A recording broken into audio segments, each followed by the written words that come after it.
And we're live. Good evening, ladies and gentlemen, and welcome to Big Girl and Friends. My name is Christopher Wilson, also known as Big Girl, and I'm delighted to welcome you to our stream live from Toronto. Sorry, I'm messing with my hair again. I just washed it. It's a little poofy. Live from Toronto, Ontario on Friday, May 1st. I can hardly believe that it's May. That means that we are almost concluding our 6th week of Big Girl and Friends, and it means that we have been in this socially distant place since I always think of it relatively to about Friday the 13th of March. So we're in 7 weeks of this new reality that we've been in. And I just can't believe that it's already come on to May. But it's a beautiful day in Toronto. I did some schoolwork this morning because I'm supply teaching for the Toronto District School Board, and was diligently marking some reflections from some beautiful music students of mine.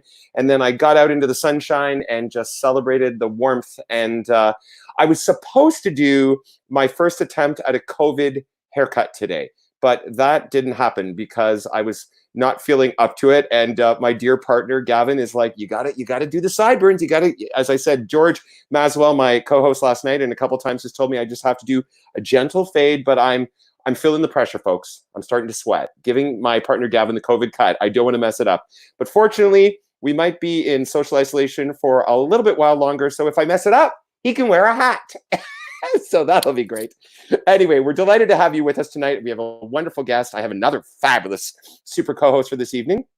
But before I welcome my beautiful co-host on, a reminder that this is an ongoing fundraiser for the Actors Fund of Canada at afchelps.ca, a wonderful organization that is supporting the artistic community of Canada from coast to coast, whether we are actors on stage or behind the stage, dressers, wigs people on film sets. Well, we are prevented from doing what we love because we can't congregate as in masses. We are vulnerable, and this wonderful organization is supporting us and many artists like us across the country. We are, I think, I have to do the math, but I'm pretty sure that by this weekend we will have reached our $20,000 mark in 6 weeks, which is pretty exciting. We literally got 10,000 by 3rd week, so we're sort of steady with that fundraising. And you know, whether or not you're able to donate $5 or $10 or $100 or $1,000, anything that you can offer helps this wonderful organization. And if you're just here to enjoy the show and share in the beauty and the community and the joy and the music, then that is awesome too. I am thrilled to welcome back a guest of ours on Big Girl and Friends in our 1st week of streaming. I think this is the 2nd show that she has co-hosted with me. Last time she was on with the Fabry Avery Saltzman from the Harold Green Jewish Theatre. She recently starred this past season at the Stratford Festival as Audrey in Little Shop of Horrors. And I am excited to welcome back my dear friend. I lovingly call her Gubs. You can welcome Miss Gabby Epstein. Hi, Gabby. How are you? Hi, darling. Oh, there you are. Good. I'm like, that's not the right key, but. So how was your beautiful day? It's your key. It's your key, so it's all good. I was like, what am I doing? I'm no Seth Rudetsky, but I'm trying to be here. So tell me about, oh, look at those beautiful photos. Show us those photos. Oh, I had to switch locations from when we were chatting before because I had to plug in my telephone. Oh, this is great. Oh, but this is lovely. Now we have like a beautiful Lepepstein like backdrop here. It is. You know, this is our home. We are. Is that all? Are those photos all you and your beautiful husband Jeremy Lepalm? They really are. They're from a variety of different situations over the past 7+ years. Wow. You know, we have some early days and we have some later days, and it's just it's a nice little collection. We got these like little clippy things that light up actually if we plug them in. So it's just a nice little way to decorate the place. Oh, it's beautiful. Well, happy Seder to you, my dear. Shabbat Shalom. Thank you. What goes on in your lovely in the Epstein part of the family? Do you guys connect on Friday? We do actually. Since I was a kid, because my father is very close with his 3 siblings, and so. And your father's originally from South Africa, is that correct? He's originally from South Africa, where South African Jews represent, And so represent, there's like 4, but whatever, 4 apricot juice. Amazing. But he's pretty close in age with his siblings, and so all of their kids we're all sort of very close in age. So my first cousins and I are very, very close. And because of that, we actually have all been getting together for Friday night dinners since we were all kids. And so of course, like, as we've grown into adults, that has not been every single week, and as situations change and whenever people have their other commitments and have their other lives and things like that. But pretty much like almost every single Friday night there is a Shabbat dinner that goes on at somebody's home in the family. And so we kind of just rotate around. And another mom, Jenny Wise's mummy, is saying hello. Oh, hi. Hi, Mama Wise. And hi, baby Wise. Well, that's a beautiful tradition. Yeah, so we've been actually connecting, just like not doing a whole dinner, obviously, but just for like maybe half an hour or something, just sort of pre-dinner time on Fridays. We've been connecting as a family, and just it's been loud. And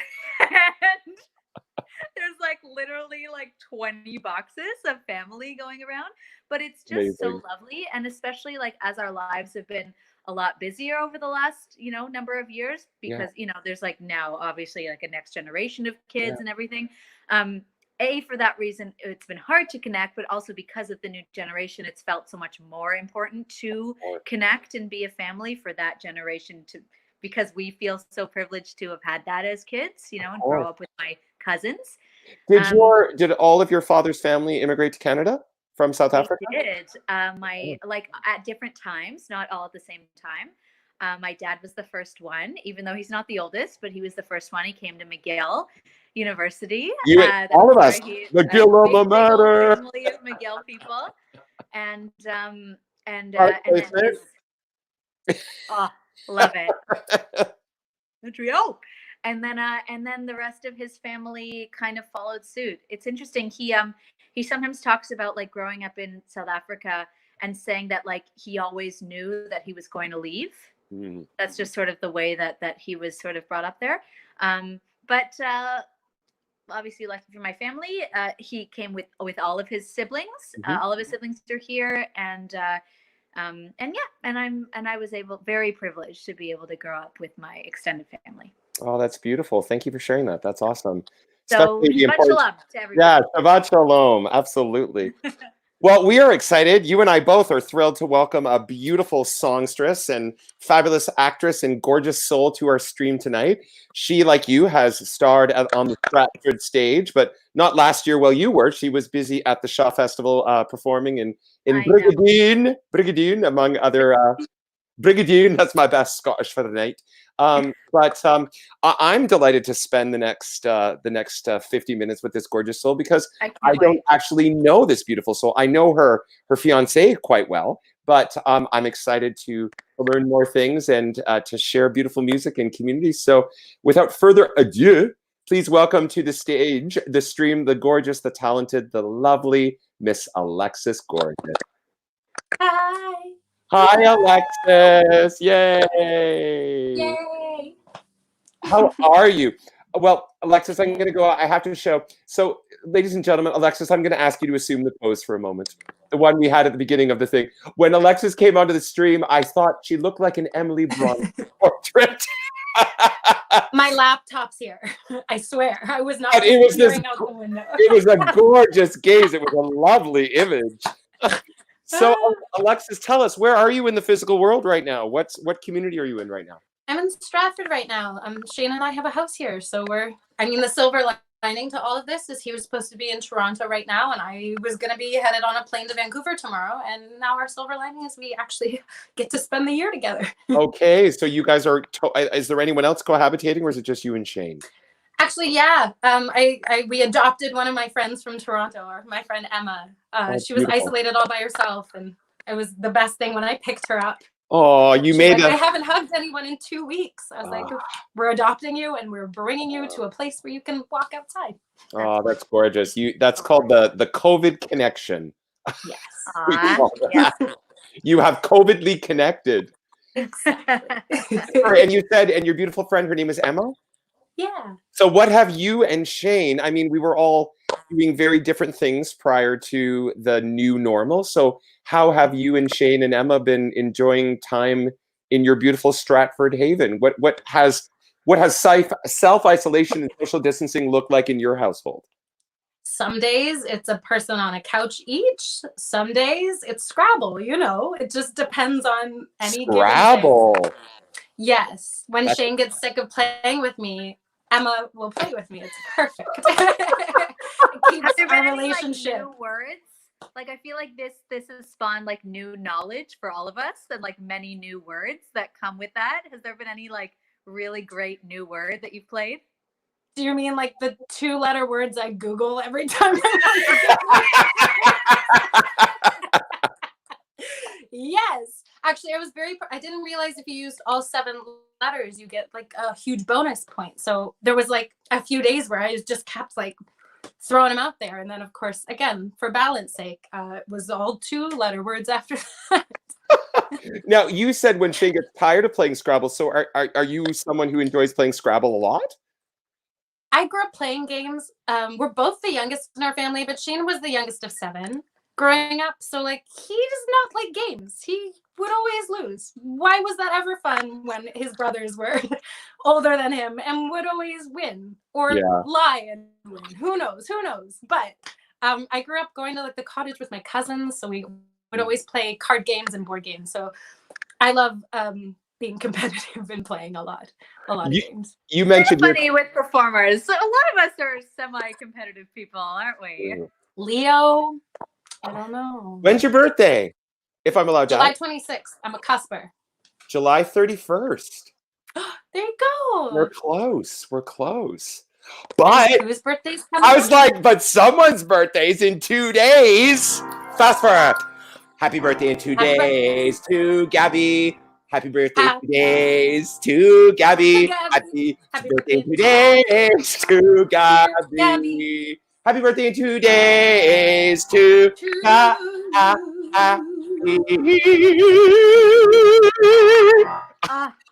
that is the greatest gift to have you two sing that to me. Out of sync because of our internet, but that's okay. Yeah, we practiced. Yeah. And also now the YouTube knows, so no excuses for forgetting for someone like. It is May 3rd, ladies and gentlemen. Gabby Epstein was born on May 3rd. Okay. So like I just because you were talking about your cousins was Gabby like Alexis was game culture part of your family as well? So funny enough, like and this is something that I've loved sort of doing with some of the new friends that I've met in the theater world that are much more game savvy than me. We grew up playing, like some board games here and there, Monopoly, Game of Life, some Boggle, some card games, stuff like that. But like we were never like a huge big game family. But Jeremy's family is. They're like huge into games. And so I feel like because of that, a lot of our friends who are game people, like my life is full of games now, and I could not be happier. Good. Oh, that's amazing. So, it's Alexis dangerous and on the Shane, other side. When all this is done, we need to have a games night. Oh, fantastic. Yes. I'll make a pizza. Perfect. And I'll eat it because I like eating. And I'm a very good cleaner. I'm not the best cook. I mean, I'm living with a wonderful cook, and my COVID waistline is telling the tale. But we don't need to talk about that. I'm not like some of the like the fit fellas that I know. I can be all COVID-tastic. It's good. Alexis, I'm mindful that we're breaking the mold tonight. We don't have 3 musical offerings. We have 4. So we're gonna get you singing. We might be getting you singing like a song for us shortly. But before you do so, I just I think.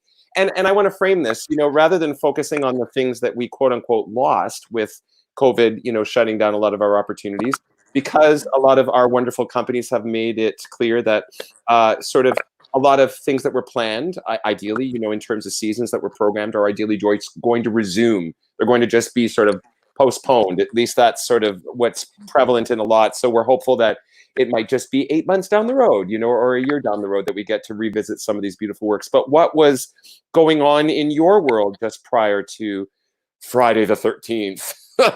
So Friday the 13th, the lucky 13. Yeah. It was supposed to be the opening night of Emma Donohue's Room at the Grand Theatre in London. So we found out that we got 3 previews in, and that morning we got canceled, unfortunately. And we were this hoping is to film it. and this is the piece. You'll just speak to the viewers about Room. This is based on.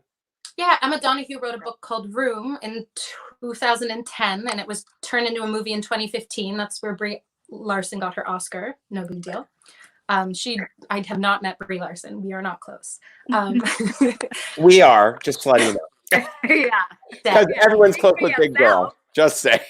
I've been asked. I'm just saying. People are like, so you're close with Brie now, right? I'm like, still waiting for her response.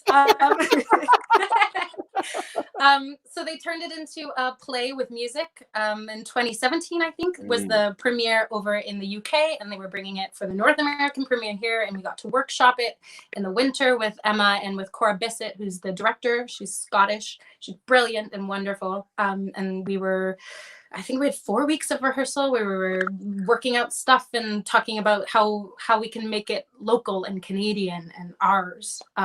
Especially because Emma did write it in London, Ontario, which is actually where she lives, which was pretty neat. Which is also where you're from. Is that not correct? Yeah. I got to do the Christmas show, Mary Poppins, this Christmas, and be in my hometown. And it's the sweetest thing when you're like grade 2 teachers, like, hi, you were so shy. What were you doing on that stage? I'm like, And you were. I know. Sorry, I was gonna say I know that like a lot of people's we're in process, like we're in the sort of show rehearsal tech whatever process through when all of this happened. But I feel like you and like the company of Kinky Boots, I think, is the other one. Like some people's like opening nights happened on that night. What was that specifically like for you? Like no need to dwell on obviously it, but like it's I something happened with the kid in the show. I think that's a lovely thing that happened. Yeah. So it was very weird.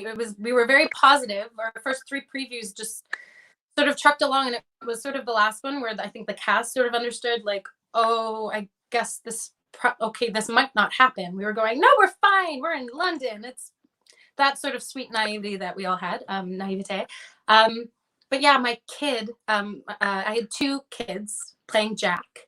One was Q and one was Hayden. And Q was sort of our main Jack, and Hayden was the sort of cover. He was supposed to perform, I think, 3 times a week or twice a week, because that's a lot to ask of a 10-year-old to never leave the stage for 2 acts. Yeah. It was his theatrical debut, this beautiful Quinsley, Q. And his parents were waiting for opening night to see him. Right. And then we canceled, and my heart fell, and we all ended up coming to the theater. We were going to film it, but then even that proved to be dangerous to bring everyone in. Of course. I did not want to risk that, because you realize, oh yeah, you spit a lot and cry a lot and hug a lot. Okay, that's not good. But then you're speaking moistly. Yes. So you spit a little more, 'tis true, than a well-trained actor ought to do. Pure passion. But then Dennis and the director Cora, they decided, you know what? Can we just do an opening for us? Because we were ready to go. Q's family had never seen him, and again, it was his theatrical debut. So we were saying, like, let's just do it for us. So we had this beautiful opening. I think a few board members came, and everyone sort of sat distanced. But it was weird, and because it's about Ma. I was playing Ma, and I've been trapped in a shed in a room for 7 years. So it is like the biggest definition of quarantine and isolation. And my son's just turned 5, and we need to get out. We need to escape. So it just turned into such a dual meaning, like what we were practicing. I guess it was sort of in our heads, but then it became this huge thing. I think it was the 3rd preview. Even the first 2 were okay, but spoiler, second half. Oh. And say it again. We have to wear masks, and the doctor Alexis, talks about viruses and germs in the air. And the ripple through the audience of what that meant now, this was March 12th, was shocking. Yeah. Oh, did I freeze? You did. Well, funny enough, you said spoiler, and then you froze. And so, like, if Spoiler! spoiler, that's okay. Can you hear me now? Oh yeah, we can hear you. Yeah, it just, you froze for a minute, but it was the spoiler, and then you said something, and we were all like, but it went. Oh my God. The spirit of my producer was like, don't reveal the plot. Exactly. Coming back. That's what I'm feeling. But the point, as you said, the point is that the correlation between what was happening on stage and what was happening in the real world was a little bit shockingly correlative, as it were. Yes, very similar. We're masks and viruses in the air and protecting your body and your health. Yeah. It just became this like, oh, yeah, that means something else than it did even a week ago. Of course. And you were supposed to get on a plane for Vancouver. What was charted for you in Western Canada? I was going to do Bard on the Beach. I was going to do Paradise Lost and Love's Labor's Lost. I was going to get lost. Very lost. We'll get lost again. Exactly. They're very hopeful. Oh. Bring you into the woods. Yeah. Well, when you were considering things you wanted to share with us musically, what did your heart? Sarah Jean Hosey. I'm glad. I hate spoilers, but I love Alexis. Did I channel your evil character there? I hate spoilers, but I love Alexis. Yes. But when you were thinking about music you wanted to share, where was your heart space led? What was I sort of went online and went, does anyone want to hear a specific thing? And through what I picked, actually, I realized that the theme is a sort of before and after. And my word for COVID thus far has been pivot. The sort of like expectation that doesn't happen, and then you have to pivot. You have to go to something else. And some days that's okay, and some days it's sad, but pivot we must. So I realized, oh, the sort of thread here is whether it's love or adventure or journey. I guess just it being musical theater, a lot of it's about love, but it's the sort of before and after, the sort of pivoting thing. But a lot of people ask for the Stratford Festival throwback from Carousel. Beautiful. Yes! Oh yes, I'm living. Gabby is. I'm living. Well, you have fun, and the stream is yours, my love. You can press As pause. Ryan says, Thank have you. a beautiful sing. Wow.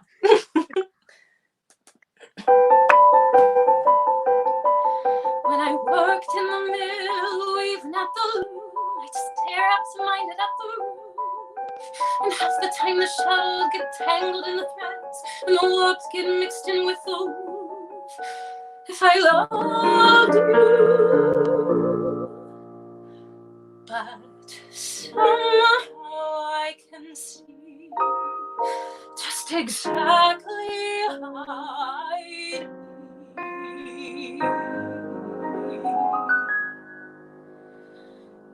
If I loved you, time and again I would try to say all I want you to know.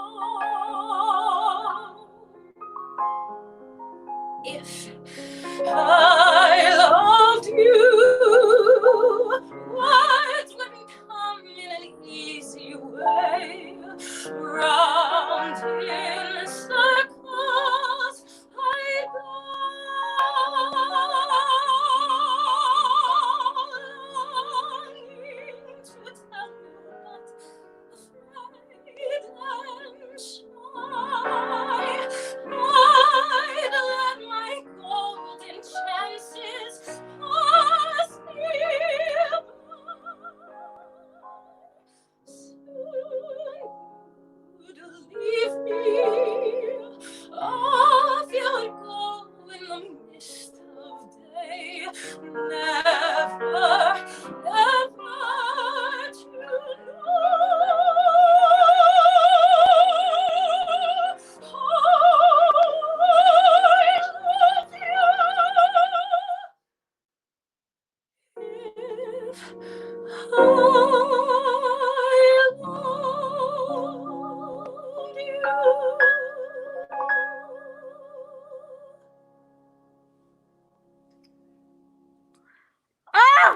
The words, why won't they come when I want them? Ah, so beautiful. Oh, so Thank beautiful. you. Oh, There's so many things. my I mean, I want to talk about the journey, but one of my favorite segments that I've just, because, people ask me, do you prepare for Big Girl and Friends? I was like, no. I pull it out of my big girl gluteus maximus. But one thing that I have developed aside from COVID connections are segment Big Girl Friends of Big Girl Friends. So I just, reach out to people that I know are connected to people that I know, and I bring them on the stream to say hello. So we have another fabulous, gorgeous fellow who's joining us right now to say hello, to share. And here he is. Oh my God! That was so beautiful.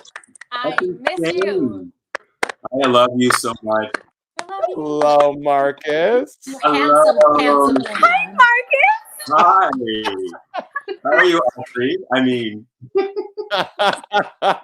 Now, you're also in the same city as Alexis right now, right? You and your beautiful husband are in Stratford.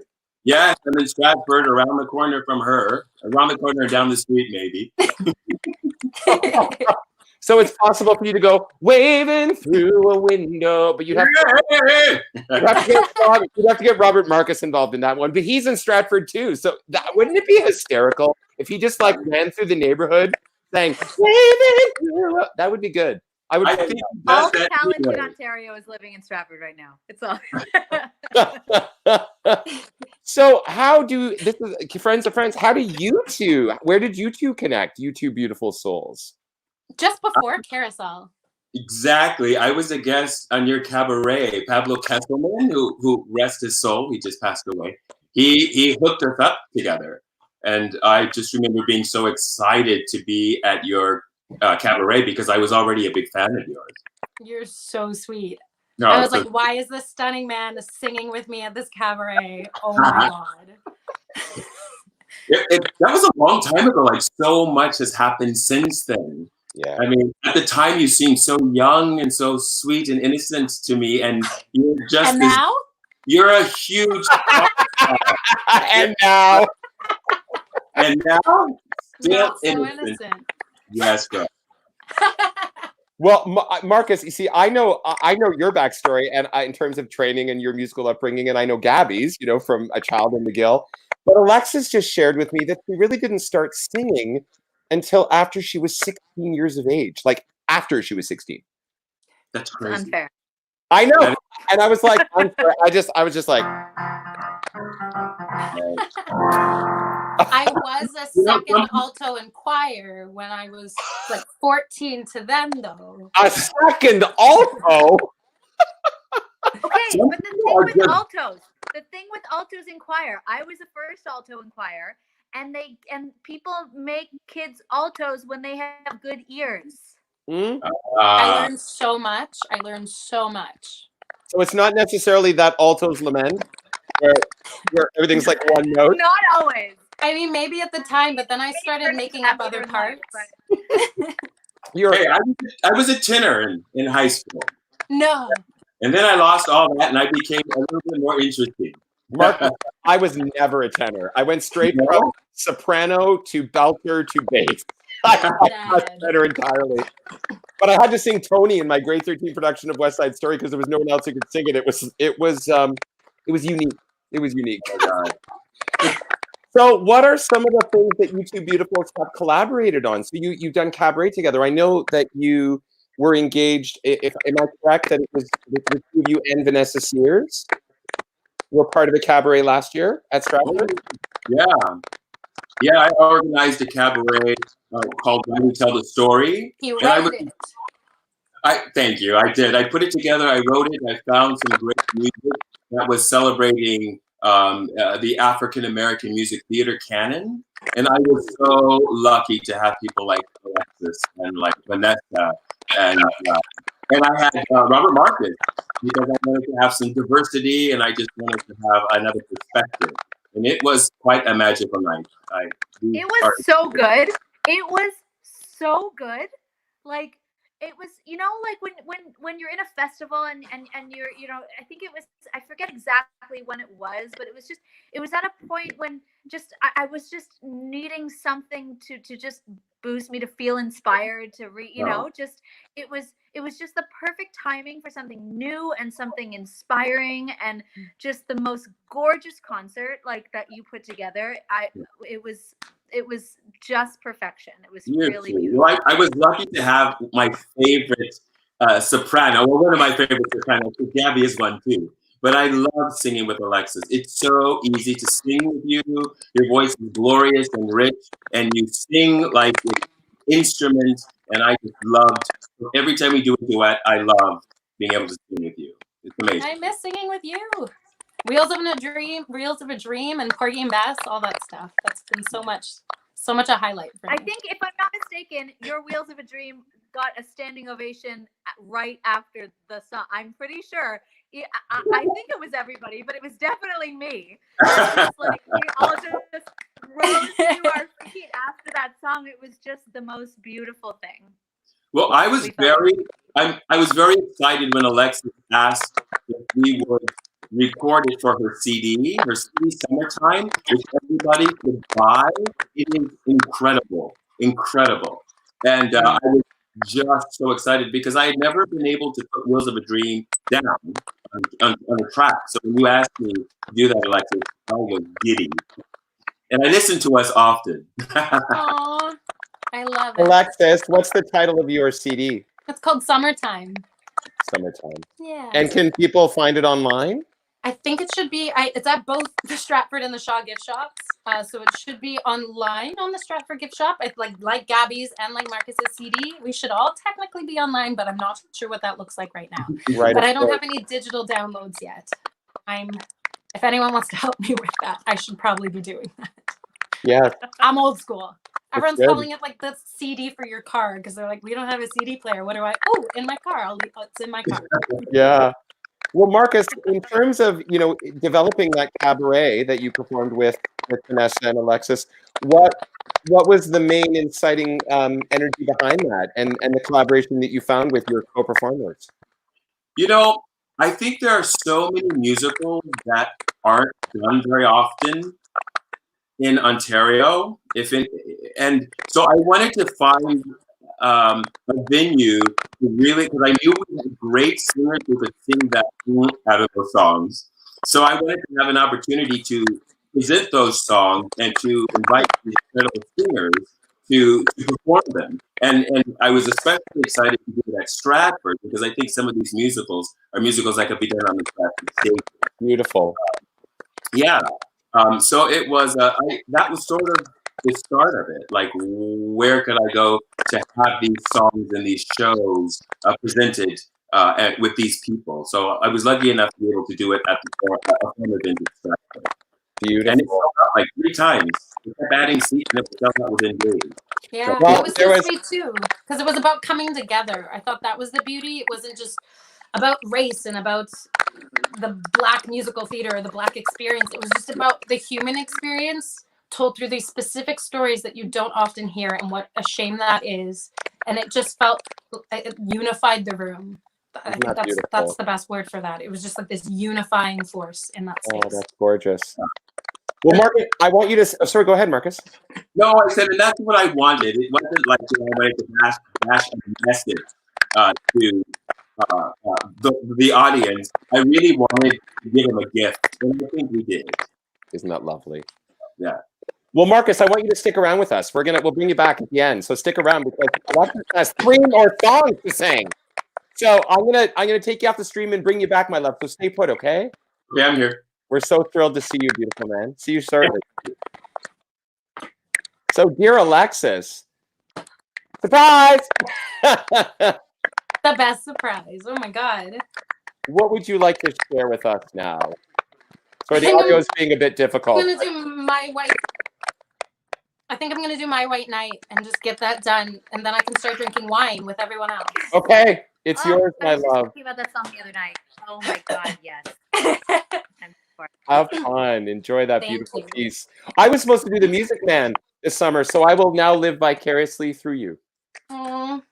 It's okay. I did the movie. I've got Matthew Broderick in my heart space. It's fine. Enjoy. I should also add that David Atkinson did the beautiful piano arrangements in all of these. Shout out to him for being a trooper and doing 4 songs.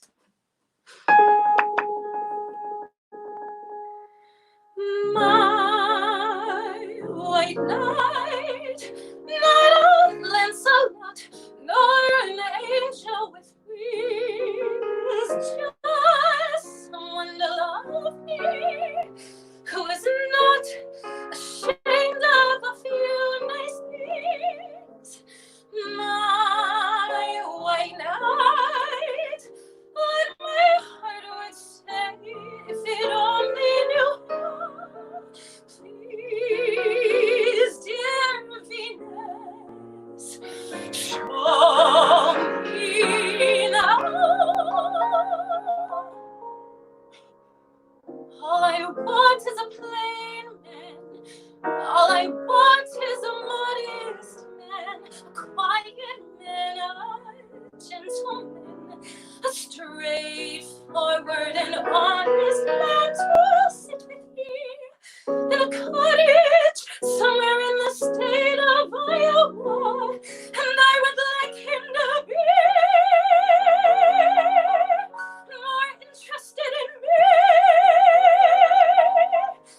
than he is in himself, and more interested in us than in me. And if occasionally he'd ponder what makes Shakespeare and Beethoven great, him I could love till I die. I could love till I die. My white knight, not a Lancelot, nor an angel with wings, just someone to love me, who is not ashamed of a few nice things. My white knight, let me walk with him where the others ride by. Walk and love him till I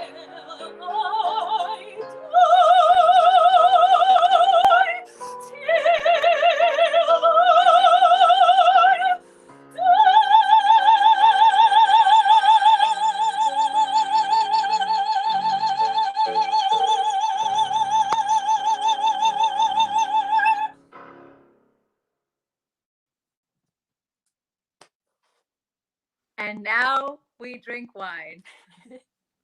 Oh, Alexis. Wine now, right? And Oh. now we drink wine. Oh my goodness. Lord, I have a towel here. Alexis. I got so verklempt. I was like, oh, dear diary. That was that. Yeah, that's you. Beautiful. So I have a question for you, darling Alexis, that I was thinking about, just like knowing that you were coming on today. So like we have something, we've got a lot of things in common. I mean, I just love you, girl.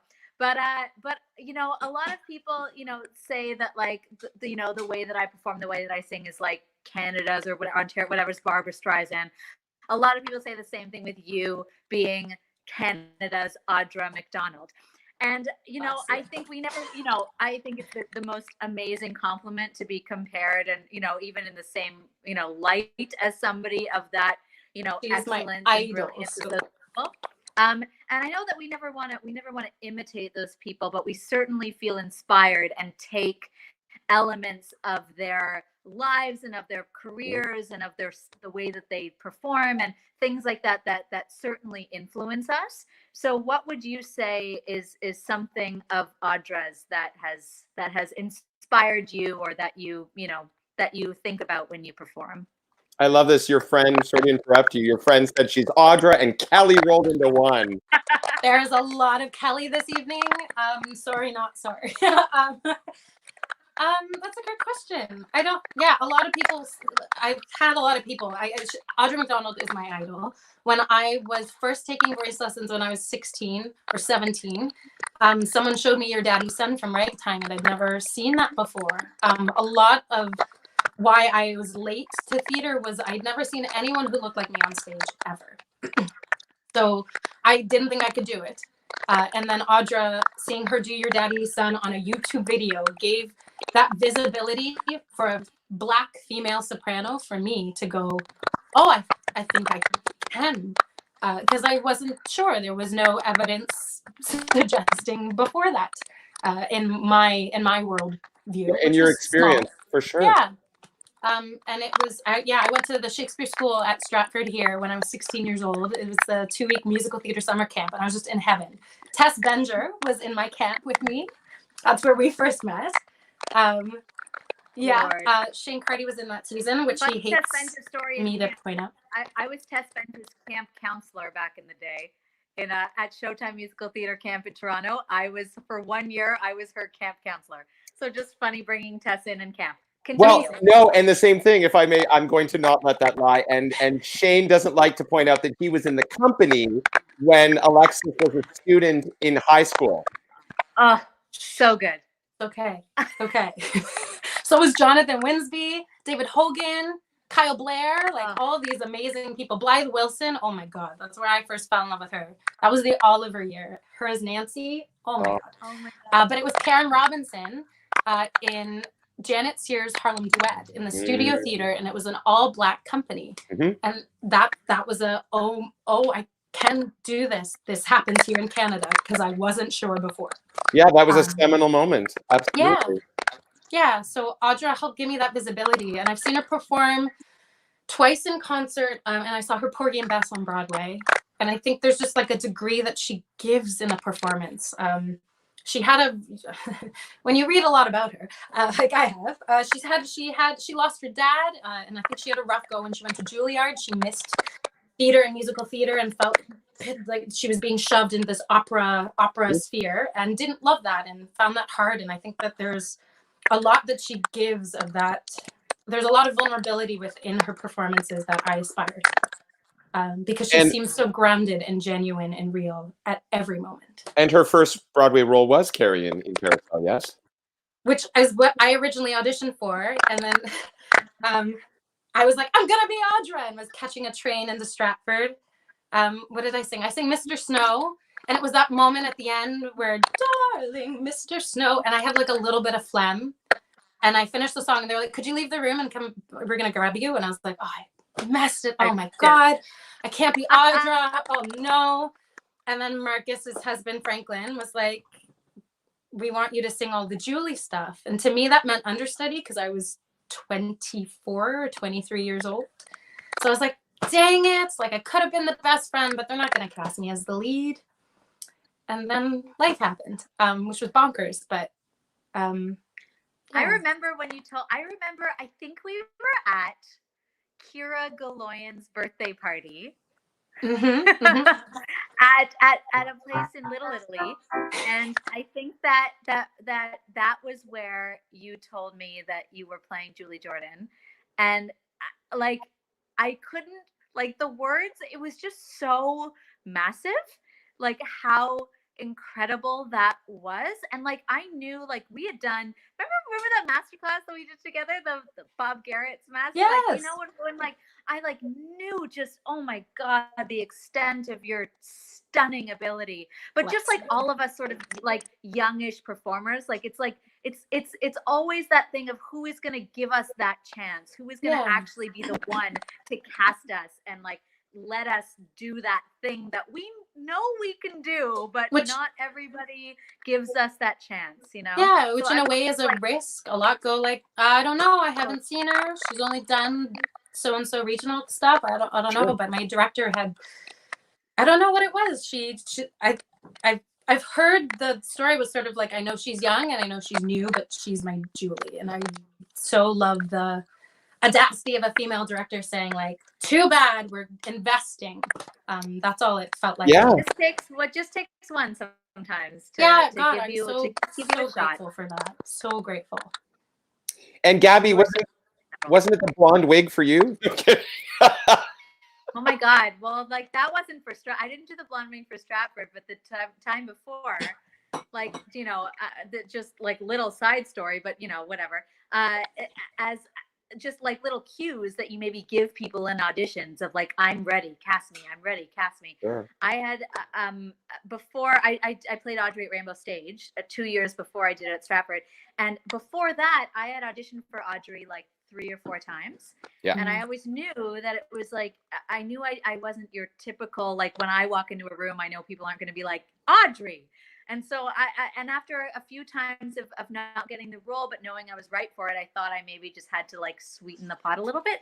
So for that, Was that for Ray Hogg? Before Rainbow Stage, that I said, if I get another audition for Audrey, I'm going to put on a blonde wig. Was that for Ray Hogg? That was for Ray. And funny enough, when I asked him about it on day 1 of rehearsal, he does not remember the blonde wig. He just remembers the audition. That's beautiful. So, isn't that like, just, there was something he said, like you were sending me some kind of a cue, just to say like, I am ready for this. That's beautiful. I you know. Yeah. So it's just, it's those special little moments where you just like, someone just believes in you. And like you say, you don't know why. I'm like, we all know why, Alexis. It's because you're freaking incredible. I was a wee young child. Well, who cares? Your vocal ability is just your vocal ability, and your just like you say with Audra, like her vulnerability. It's just like it makes us feel and emote so much along with you when you're performing. Like, it's really, really beautiful. It absolutely is. And as I said, we'll talk about this. Marcus knows this. I mean, because I raised a beautiful, this is my adoptive daughter. I said, because I raised a beautiful girl of color, I was like, black don't crack and white just withers. So you're gonna be 35 and you're still gonna look like a wee thing. Actually, the full thing is, I put this in my show: black don't crack, Asian don't age, white just withers. But anyway, so as I said, would you sing for us again, my dear heart? Yes. We got to get all these songs in. I know, but this one's so short. That's how I snuck it. It's Before and After You. This is the Kelly O'Hara portion, which will be another one. But Before and After You from Bridges. Oh, beautiful. Thank you. Oh my God. I just love Gabby yelling. That's my favorite part of the show. Yes. Okay. These are all thank you to the suggestions on Facebook too, guys. Thank you. Take it away, my beautiful.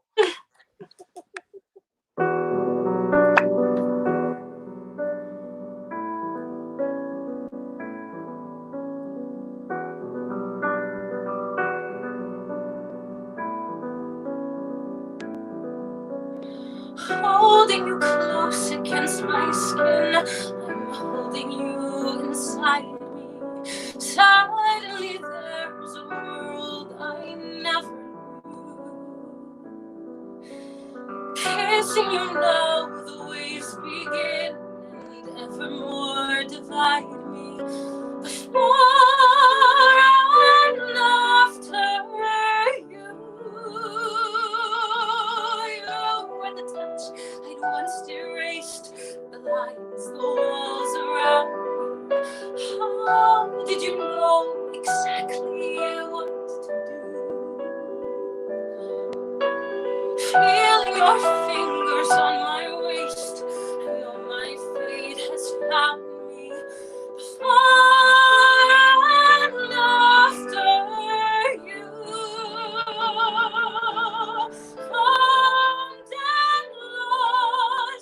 Torn in half, before and after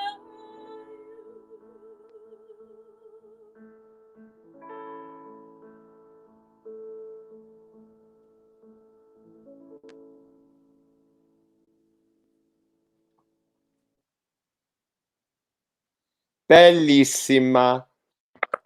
So beautiful. Especially after that Jason Robert Brown concert the other day, that was just like just gorgeous to hear. Oh, so my wonderful. God. She is, ladies and gentlemen, if anyone's in a position to donate to the AFC Helps, you've gotten 3 out of 4 songs. That's worth the donation, I'd say. I want to bring our beautiful friends of our friends. Go ahead, Gubs. Gabby, you had a thought there, boo? You're good. Well, listen, I had another thought, but now Marcus is on, so I'm sorry. Thought later. I wanted to say one thing. I'm not sure that everybody knows this. I don't know, Alexis, if you told this story or not, but does everyone know that Susan Schulman, who discovered you and gave you the part of Julie in Carousel at Stratford, also discovered Audra McDonald? Does everyone know that? She gave Audra her first Broadway play, which was The Garden. So she's pretty smart. Makes sense. So you are Die. definitely in good company. Bless you. Absolutely. Thank you. You know, so I think it's important. You know, you talked about this cabaret that you created. You know, this show is a platform for creating community, but it's also about, you know, sharing and discourse about where theater is at. So please share with me, Marcus and Alexis, as people identify as people of color. You know, you spoke, Alexis, to when you were first at the Stratford School as a teenager, and Karen, dear Karen, who you spoke of, and I did a national tour together in 1992 across Canada. So I've known her since I was 18 years of age. Amazing. Schitt's Creek magic. But what is your perception, Marcus? You began in the opera world, of course, and then you migrated to musical theater. What is your perception in the theater world about how the lens has been shifting from your perspectives around people of color and performers? I'm sorry, how do I? What's your current perception of how theater Did industry? we lose him? No, it's just the audio is sometimes a little bit temperamental. I think it's my computer. You know, I think that people are making an effort, and I'm really excited seeing that effort. Like I was thrilled when we hired Audra to do a carousel because I thought that was a big step forward for the Stratford Festival, and also Darren coming in to do the Music Man. I thought that was a huge step too, specifically because there had, you know, it's like in the opera world, Black women have often had leading roles, and it was always much harder for Black men. There was something a bit more foreboding about that than having a Black woman as the lead. I was thrilled when Darren came to do the Music Man. So I think that there's an effort being made. It can always be better. It can always be better. But yeah, I think it's getting better, and I'm excited about that. I was just going to see if my mic would change things. I have to say that I'm excited as well. And Marcus, as a co-faculty member, we were at different times, but you joined the faculty of Sheridan College on the voice faculty this past year. I did. Before you began the most recent adventure that, of course, transitioned. But, you know, it's exciting to see the profile of students. It's exciting to see that things are shifting. And as you said, it's slow, but I was just interested to see if you were encouraged by the consciousness that was being put into play, especially in Canada. You mean concerning my students? No, I just mean sort of generally. And as Alexis would say, you know, more students would feel people of color would be more encouraged to audition for post-secondary programs if they felt that there was, you know, they saw themselves in the industry, right? As you spoke to, Alexis.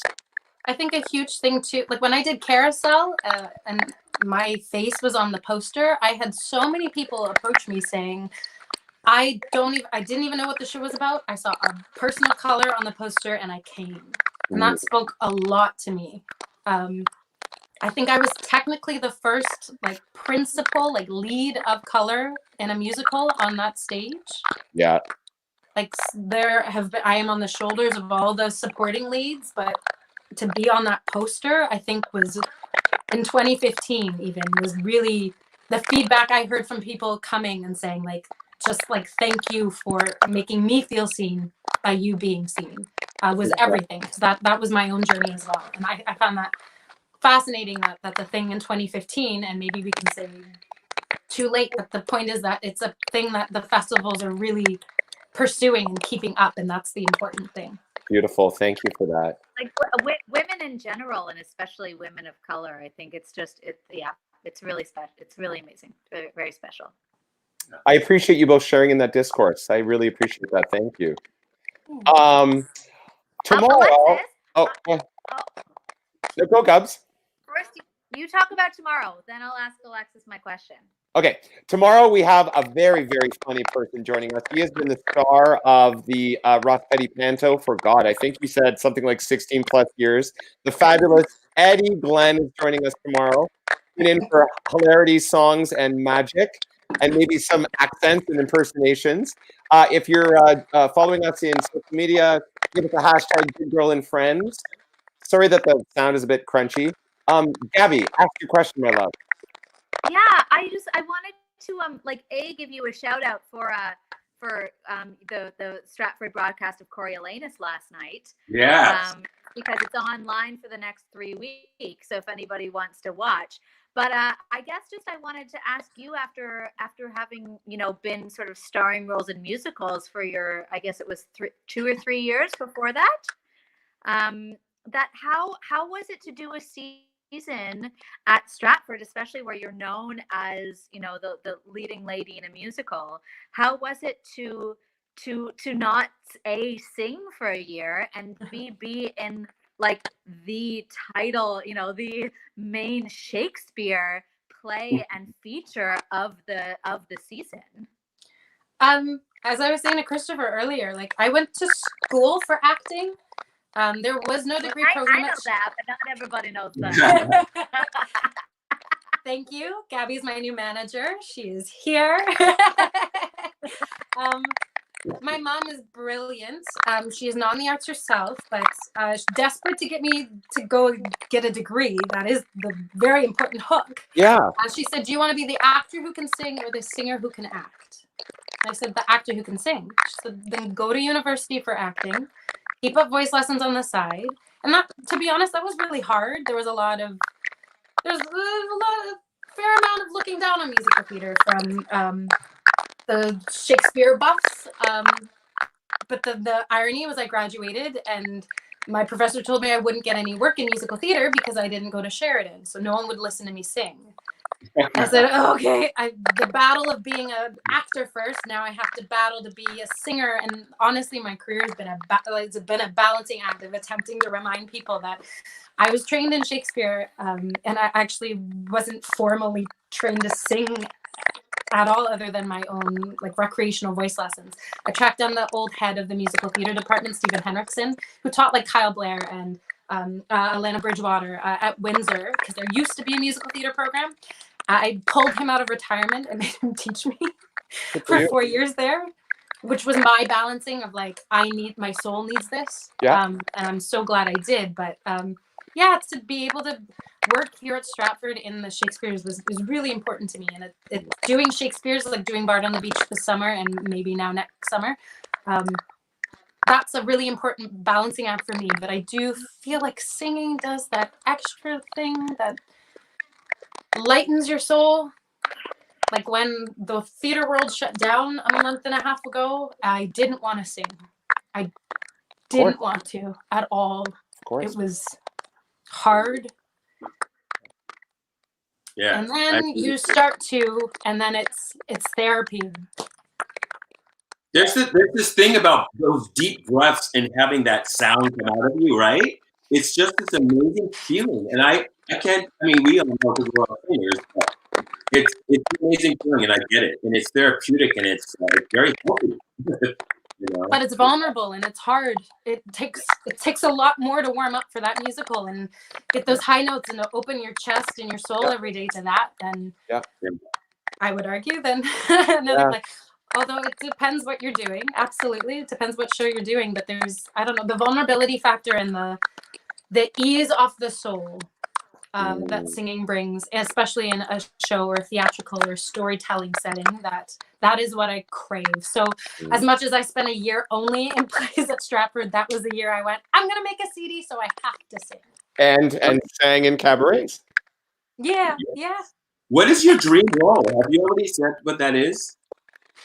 I get so caught off guard by that question. My joke would be like, anything Audra's done, but everyone's like, Jan, what's next? Come on. I've been so much surprised by my dream roles that I've been able to do that I didn't think were dream roles and then turned out to be, like Sarah Brown in Guys and Dolls. That was huge to me. Mary To stand on Poppins? the festival stage by myself and sing that stuff was Ooh. like, let alone with Sean and Blythe and Evan, that was heaven, and to work with Donna. But I would really love to sing She Loves Me. I'd love to do Into the Woods as the baker's wife for Cinderella. I guess Amalia and She Loves Me would be a dream. I guess it's the high challenging stuff that Duly isn't easy off noted. the soul, but it's work. Yeah. Duly Well, noted. you're wanting to do a distance concert, guys. Yeah, absolutely. Oh, thank you. Marcus, stick around, my love. We'll do a family photo at the conclusion. We're so thrilled you joined us. Thank you for surprising us. We stay put, and we'll do a family photo after we conclude the stream. So we'll Okay. you can love your Alexis before I kick you out. So what are you gonna sing for us, my love, to conclude? Sing us out. In the theme of pivoting and waiting and before and afters, I'm going to sing Waiting for My Dearie from Brigadoon, which I did at the Shaw Festival this past year. That's pure brilliant, as we say in Scotland. That's good. Don't hate my accent. It's been a while. I shan't. It's good, dear. It's good. Have a beautiful spring. All forgiveness.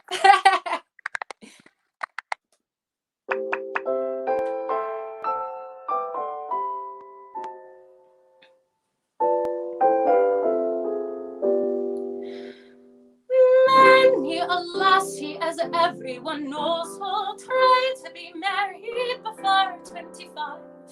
So she'll agree to most any proposal. All he must be is a man and alive. I hold a dream and there's no compromising. I know there's one certain laddie for me. One day he'll come walking o'er the horizon, but should he not, then an old maid I'll be. Foolish he may sigh, foolish I will sigh. Waiting for my dearie, and happy am I to hold my heart till he comes strolling by. When he comes, my dearie, one look and learn more that he's the dearie I've been once for. Though I'll live 40 lives till the day he arrives, I'll not ever grieve, for my hopes will be high that he'll come strolling by.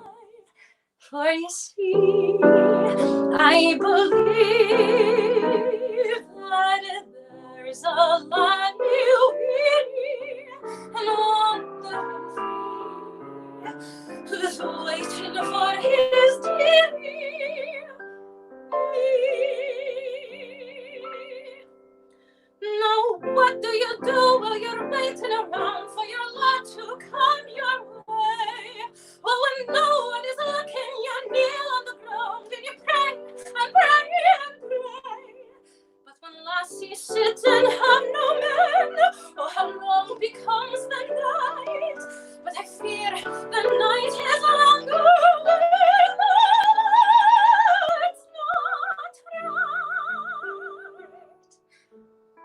Waiting for my dearie is sweeter to me than moving every lonely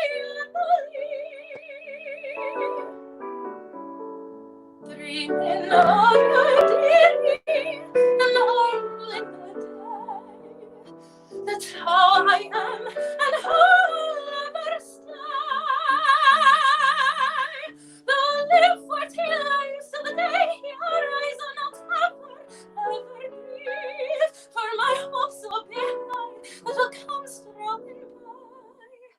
For you see, I believe that there's a land weary and wandering free who's waiting for his dearie.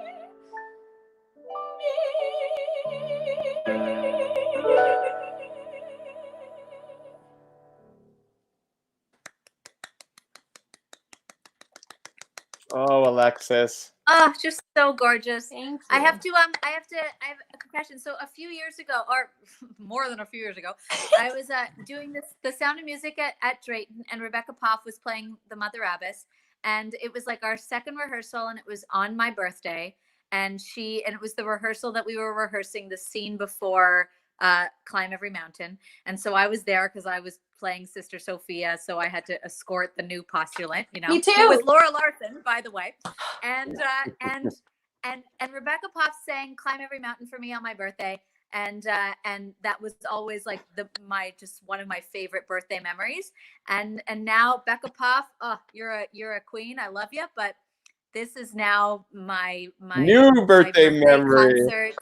This is my birthday concert. Just for you guys. This is my memory of this birthday will be kickstarted by this beautiful, beautiful night of music. Oh, thank you. Love you. We had one donation tonight. I think maybe a relative of your fiance, Mr. Anthony Cardi, donated $50. Is that, what's the relation? Yeah, that's his brother. Thanks. Oh, Anthony. thank you, Anthony, for your donation tonight. That's lovely. Every cent helps. Alexis, your heart, your talent, your spirit, it's been such a joy to spend this hour with you.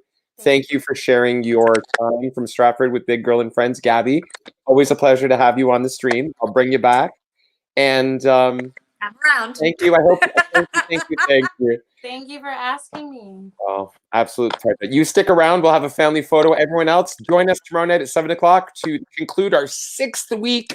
And we're going into 7 next week. We've got the next 2 weeks booked. Exciting stuff. Thank you for joining us. We'll see you tomorrow night at 7 o'clock with Mr. Eddie Glenn. Thank you again, Alexis and Gubs. Good night.